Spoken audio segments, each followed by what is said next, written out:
Good morning students. देखो आज का हमारा टॉपिक रहेगा विद्युत क्षेत्र में विद्युत द्विध्रुव को घुमाने में किया गया कार्य। हमने पहले चैप्टर के लास्ट में विद्युत द्विध्रुव पढ़ा था कि विद्युत द्विध्रुव के कारण बल आघूर्ण कितना लगता है, T बराबर PE sin थीटा।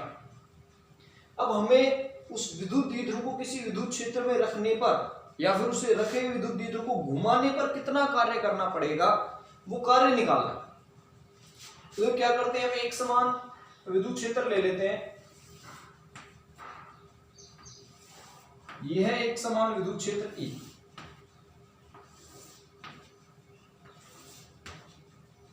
एक समान विद्युत क्षेत्र E जिसकी दिशा लेफ्ट से राइट की ओर है। अब इसमें हमें किसी विद्युत द्विध्रुव को रखना है और फिर उसे घुमाना है। तो घुमाने में कितना कार्य किया जाए, तो देखो पहले हम जानते हैं विद्युत द्विध्रुव क्या रहता है,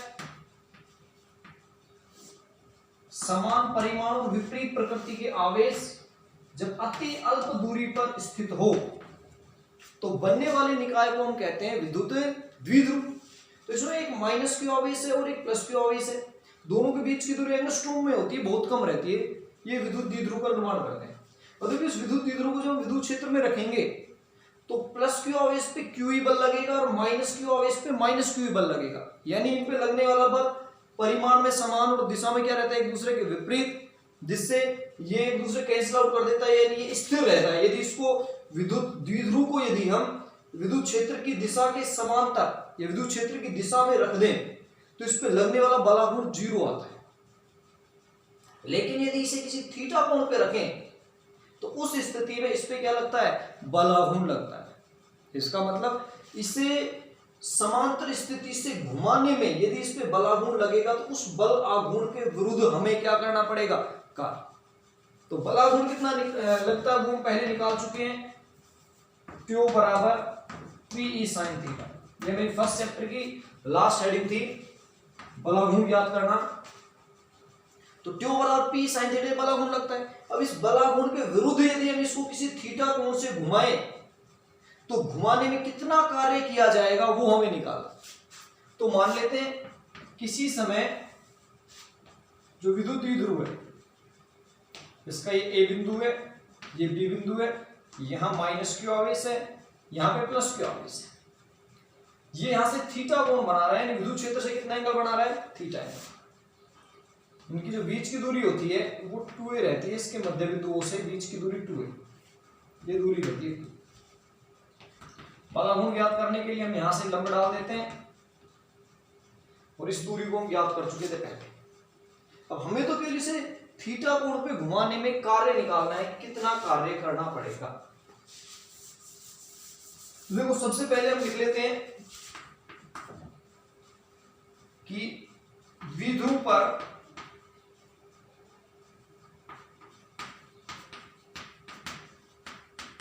लगने वाला बल,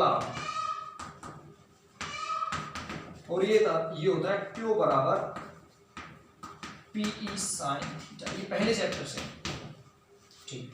और देखो इसमें बलाघूर्ण लगेगा तो जब भी हमें कार्य निकालना हो, कार्य कैसे निकालते हैं, बल इंटू विस्थापन से। यहां बलाघूर्ण कार्य कर रहा है तो हमें विस्थापन भी कोणीय विस्थापन लेना पड़ेगा। तो एक स्मॉल कोणीय विस्थापन, छोटा सा कोणीय विस्थापन d थीटा लेंगे। उसके लिए पहले हम कार्य निकालेंगे dw, फिर उसका समाकलन कर देंगे तो कुल कार्य आ जाएगा। तो द्विध्रुव को, विद्युत द्विध्रुव को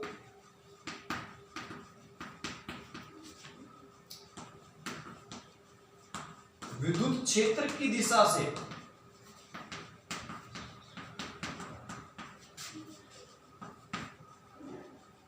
d थीटा कोणीय विस्थापित करने में किया गया कार्य। यानी सबसे पहले हम इसको कोणीय विस्थापित करने में किया गया कार्य निकाल लेंगे और वो भी अल्प विस्थापन ले रहे हैं हम, d थीटा कोणीय विस्थापित करने में किया गया। अल्प विस्थापन है तो कार्य भी अल्प होगा, dw बराबर कार्य क्या होता है, बल। तो यहाँ बल की जगह हम क्या लेंगे, बल आघूर्ण इंटू विस्थापन क्या है, डी थीटा। समीकरण एक से हम क्यों की वैल्यू यहाँ रख सकते हैं, तो dw बराबर क्यों का मान है Pe sin थीटा डी, इसको बना देते हैं समीकरण, यानी ये आ गया इस विद्युत द्विध्रुव को विद्युत क्षेत्र E में अल्प विस्थापित d थीटा कोणीय विस्थापित करने में कितना कार्य हमें करना पड़ेगा। अब यदि थीटा कोण पे विस्थापन देखना है तो द्विध्रुव को 0 डिग्री से थीटा कोण तक विस्थापित करने में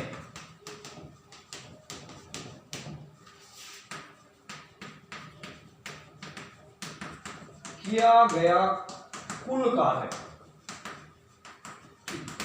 और यदि कुल कार्य निकालना है तो समीकरण 2 का क्या कर देंगे, समाकलन, इसको हम ले लेते हैं W बराबर समाकलन कहां से कहां तक, 0 से थीटा तक dw का, जो अल्प कार्य है उसका समाकलन कर दो, कुल कार्य आ जाएगा।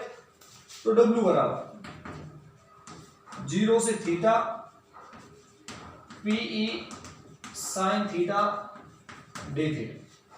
तो इसे देखो Pe का मान हम जानते हैं फिक्स रहता है, विद्युत द्विध्रुव 2q है, और E एक समान विद्युत क्षेत्र E है, दोनों नियत है, इनको समाकलन से बाहर ले लेंगे तो Pe बाहर आ जाएगा, समाकलन हमें करना पड़ेगा 0 से theta sin theta d theta का, तो W बराबर sin थीटा का समाकलन क्या होगा, माइनस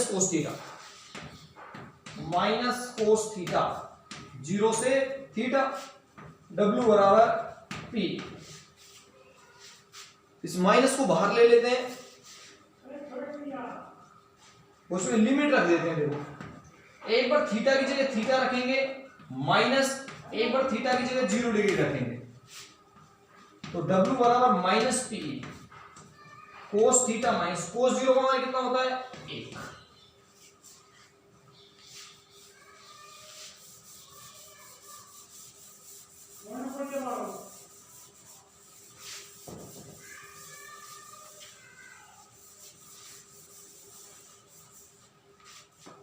इस माइनस को यदि अंदर मल्टीप्लाई करें तो ये आ जाएगा Pe,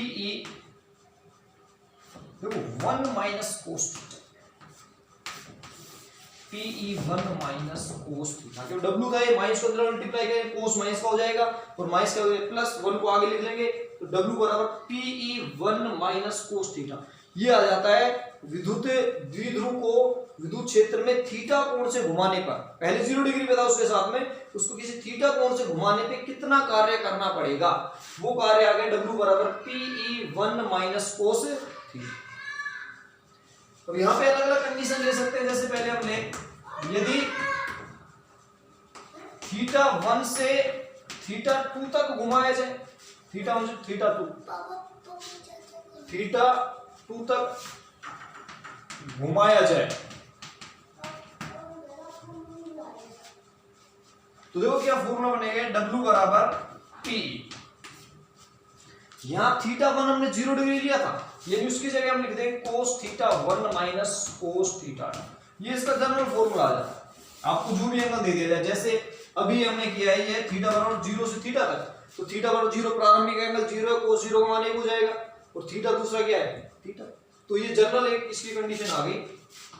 या फिर हम यदि 0 डिग्री से 90 डिग्री तक घुमाया जाए तो देखो W बराबर P, कोस 0 का मान 0 ही रहेगा, सॉरी कोस 0 माइनस कोस 90, तो यह आ जाएगा W बराबर Pe, कोस 0 का मान 1 और कोस 90 का मान 0, तो यह आ जाता है Pe वैल्यू। ठीक, अब इस स्थिति में देखो ये आ रहा है Pe पॉजिटिव में मान आ रहा है, इसका मतलब ये इसकी अस्थायी अवस्था रहती है, अस्थायी अवस्था, या फिर चलो अवस्था है वो हम इसकी ऊर्जा में देख लेंगे, कब इसकी स्थायी अवस्था होगी कब अस्थायी अवस्था होगी, हम द्विध्रुव आघूर्ण में ये चीज पहले से कर चुके। मतलब जो भी आपसे एंगल पूछा जाए 0 से आप 180 के बीच में निकाल सकते हो, तो 0 से 180 देखो, तीसरी कंडीशन इसमें यदि 0 डिग्री से 180 डिग्री तक घुमाया जाए,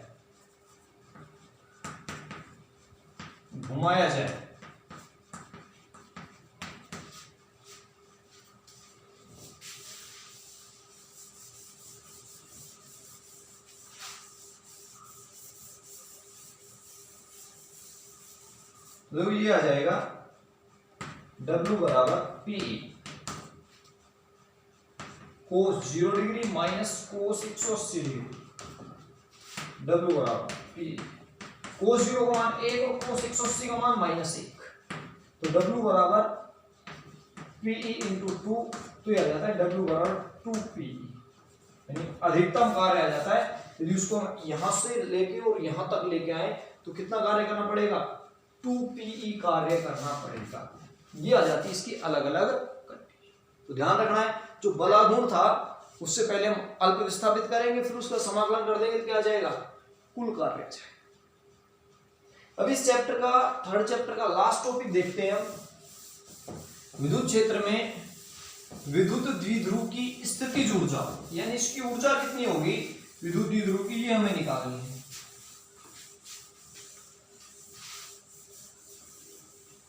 विद्युत क्षेत्र में विद्युत द्विध्रुव की स्थितिज ऊर्जा,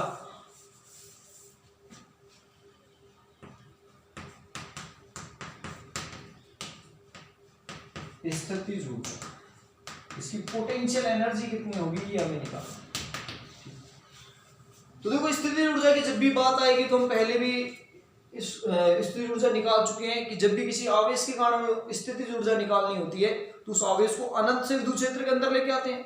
द्विध्रुव के केस में भी हम यही करेंगे कि किसी विद्युत द्विध्रुव को अनंत से विद्युत क्षेत्र के अंदर लाने में किया गया कार्य स्थितिज ऊर्जा के बराबर होता है या फिर किया गया कार्य स्थितिज ऊर्जा के रूप में संचित होता है।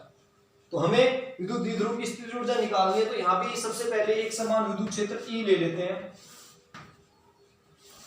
ये है एक समान विद्युत क्षेत्र E, एक समान विद्युत क्षेत्र।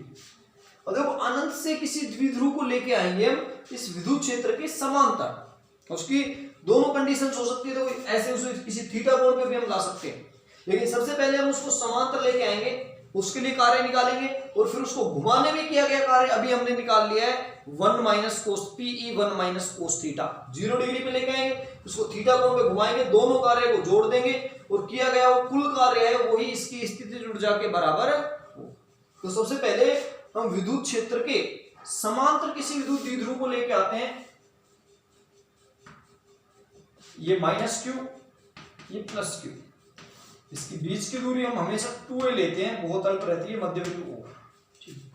तो देखो हम जानते हैं इस +q पे बल लगता है QE बाहर की ओर और -q पे लगेगा इधर, यानी दोनों बल परिमाण में समान दिशा में विपरीत रहते हैं, इसलिए परिणामी बल कितना हो जाता है 0। अब जब हम इसे अनंत से लेके आएंगे तो होगा क्या, -q और +q, मान लो इनको हम एक साथ लेके आ रहे हैं, यहाँ +q है और ये -q है, तो इस पे विद्युत क्षेत्र बल लगाएगा इधर और इस पे बल लगाएगा इधर, यानी इसको लाने के लिए तो हमें बाह्य बल के द्वारा कार्य किया जाएगा और ये -q विद्युत क्षेत्र के आकर्षण बल के कारण अपने आप ही आ जाएगा। इसका मतलब कुल कार्य यदि हम देखेंगे तो 0 रहेगा यदि ये दोनों साथ साथ आते हैं। कहने का मतलब एक पे +q बल लग रहा है बाहर की ओर, एक पे -q अंदर की ओर, तो परिणामी बल 0, इसलिए परिणामी कार्य भी क्या होगा 0। तो जब तक ये दोनों आवेश साथ साथ रहेंगे तब तक किया गया कुल कार्य कितना होगा 0। जैसे हम यहां इस B बिंदु पे पहुंचेंगे तो +q को यहां व्यवस्थित कर देंगे और इस -q को हम 2a तक लेके आएंगे।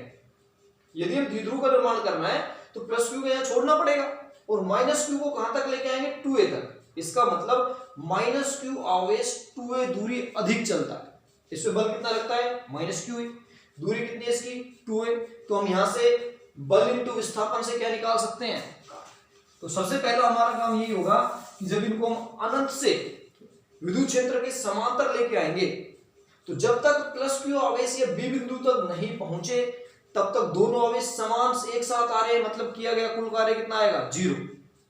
जैसे +q को रख देंगे तो उसके बाद अकेला -q 2a दूरी तय करेगा, तो -q आवेश को 2a दूरी तय करने में किया गया कार्य निकालें। तो -q आवेश द्वारा 2a दूरी तय करने में किया गया कार्य, इसको W1 मान लेते हैं। ये आ जाएगा -q आवेश पर बल इंटू विस्थापन। कार्य हमेशा बल इंटू विस्थापन से निकालते हैं W। देखो -q आवेश से बल कितना होगा, -qa, वो इसका विस्थापन क्या है 2 है, तो W इसको ऐसे लिख लेते हैं -2qa इंटू E, और ये आ जाएगा W1 बराबर -P। समीकरण देखो, जो विद्युत द्विध्रुव था P, ये हमेशा 2qa के बराबर होता है, यानी किसी एक आवेश का परिमाण और उन दोनों आवेशों के बीच की दूरी का गुणनफल विद्युत द्विध्रुव कहलाता था, पहले चैप्टर पढ़ चुके हैं। तो P का मान आ गया P बराबर 2qa, तो ये आ गया इसको अनंत से यहां तक लेके आने में। अब इसको थीटा कोण से घुमाने में कार्य है, अभी इससे पहले वाला डेरिवेशन किया है, थीटा कोण से घुमाने पर किया गया कार्य, तो W2 उसको मान लेते हैं, वो है PE1 माइनस कोस थीटा, वो अभी निकाला है। कुल कार्य W बराबर आ जाएगा W1 प्लस W2, दोनों को जोड़ दो, इसको समीकरण 1 और 2 से, इसको 2 बढ़ा देते हैं। W बराबर W1 होगा -PE प्लस W2 है PE1 माइनस कोस थीटा, इसको अंदर मल्टीप्लाई करें, -PE प्लस PE और minus PE cos theta, P से P कैंसिल आउट हो जाएगा, तो W बराबर -PE कोस थीटा। ये आ जाता है द्विध्रुव को अनंत से विद्युत क्षेत्र के अंदर लाने में, उसे थीटा कोण पे स्थित करने में किया गया कार्य, और ये किया गया कार्य है उसकी स्थितिज ऊर्जा के रूप में संचित होता है, यानी W बराबर U, तो U बराबर भी आ जाएगा -PE कोस थीटा। यहां हम इसको लिख सकते हैं U बराबर -P डॉट E, प्यूरी का डॉट प्रोडक्ट। तो ये आ गया स्थितिज ऊर्जा का मान। अब हम इसकी अलग अलग कंडीशन देखते हैं, कभी स्थायी अवस्था में होगा, कभी अस्थायी अवस्था में होगा। तो देखो, इसको यदि हम थीटा बराबर 0 डिग्री पे रखें, केस फर्स्ट देखें, यदि थीटा बराबर 0 डिग्री हो तो देखो ऊर्जा कितनी आएगी, U बराबर -PE कोस 0 डिग्री, और कोस 0 डिग्री का मान कितना होता है 1, तो U बराबर आ गया -PE, यानी -PE नेगेटिव में ऊर्जा है, इसका मतलब ऊर्जा क्या है, ऊर्जा है न्यूनतम, धनात्मक नहीं है, हमें ऊर्जा मिल रही है -PE। यदि एंगल 0 डिग्री हो तो W बराबर -PE, इसका मतलब ऊर्जा कितनी रहेगी, न्यूनतम रहेगी, यानी सर्वाधिक स्थायी, सर्वाधिक स्थायी। तो इसको स्थायी संतुलन की अवस्था भी कह सकते हैं हम, स्थायी संतुलन की अवस्था, स्थायी संतुलन की अवस्था। तो कई बार 1 नंबर का क्वेश्चन पेपर में पूछ लिया जाता है द्विध्रुव की स्थायी संतुलन की अवस्था 0 डिग्री पे होगी। दूसरी कंडीशन देखें, यदि थीटा बराबर 90 डिग्री हो तो U बराबर -PE कोस 90 डिग्री, तो कोस 90 डिग्री का मान कितना होता है 0, तो ऊर्जा भी कितनी आ जाएगी 0, यानी इस स्थिति में ऊर्जा रहेगी 0, क्योंकि दोनों देखो 90 डिग्री का मतलब ऐसे दोनों साथ साथ होंगे, +q -q, दोनों की द्वारा तय की गई दूरी भी बराबर रहेगी, तो कार्य भी 0 होगा, तो ऊर्जा भी कितनी आएगी 0। इसकी तीसरी कंडीशन देखें,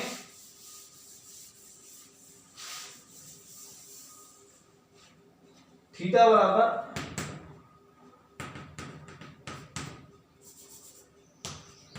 यदि थीटा बराबर 180 डिग्री, तो u बराबर आ जाएगा माइनस पीई कोस 180 डिग्री, और कोस 180 डिग्री का मान होता है -1, यानी u बराबर माइनस पीई इंटू -1, तो ये आ जाएगा u बराबर प्लस पीई। तो इस स्थिति में ऊर्जा आ रही है अधिकतम प्लस पी, ऊर्जा अधिकतम, यानी यहां पे न्यूनतम स्थायी होगा, या हम कह सकते हैं अस्थायी अवस्था, अस्थायी अवस्था। तो थीटा बराबर 0 डिग्री पे विद्युत द्विध्रुव होता है स्थायी संतुलन की अवस्था में, और थीटा बराबर 180 डिग्री पे होता है अस्थायी संतुलन की अवस्था। तो ये आपका थर्ड चैप्टर विद्युत विभव कंप्लीट हो जाता है। इसके न्यूमेरिकल एवं क्लास में जब इसको पूरा वापस रिवाइज करेंगे तब कंप्लीट इसके न्यूमेरिकल देखेंगे। नेक्स्ट लेक्चर से चौथा चैप्टर स्टार्ट करते हैं। Thank you.